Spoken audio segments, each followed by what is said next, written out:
ছোট বাচ্চা হওয়ার পরে আমার জীবনের সবকিছু কেমন যেন পরিবর্তন হয়ে গেছে।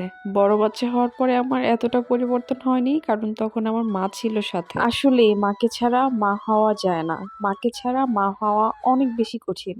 যাই হোক, আজকে ভাবছি সন্ধ্যায় দুধ চা খাবো। এইজন্য আমি আর আমার বড় মেয়ের জন্য, দুইজনের জন্য আমি ২ কাপ চা বানিয়ে নিচ্ছি। চা খেলে আমি একটু দুধ চাই খাই। রং চা আমি খুব একটা পছন্দ করি না। এজন্য রং চা খাওয়াও হয় না। আর আমি আসলে ওভাবে খুব বেশি চাও খাই না। মানুষের জীবনে বয়সের সাথে সাথে কত পরিবর্তন, তাই না?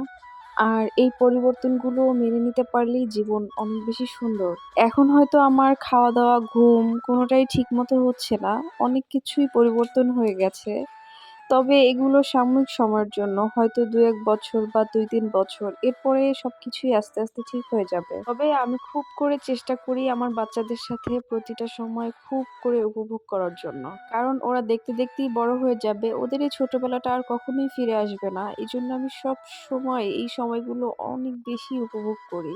চা বানানোর পরে মনে হলো যে একটু চানাচুর মুড়ি মাখা করি, তাহলে আরেকটু ভালো লাগবে। এজন্য একটু চানাচুর মুড়ি মাখালাম। তবে একটু বেশিই হয়ে গেছে মাখানোটা। এতখানিক মুড়ি আমরা খেয়েও শেষ করতে পারিনি। আজকে অনেকটাই নষ্ট হয়েছে, কারণ আমরা দুজনই খাবো আর এতগুলো কোনোভাবেই সম্ভব না। আমি আসলে বুঝতে পারিনি মুড়ি একটু বেশিই পড়ে গেছে। আমি আমার বড় মেয়েকে একটু খাইয়ে দিচ্ছি, আর সে যাই খাবে খেয়ে বলবে, মাম্মা অনেক বেশি মজা হয়েছে।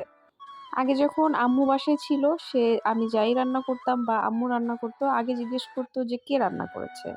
তবে যেই রান্না করুক সে সবসময় খাবারের অনেক বেশি প্রশংসা করে।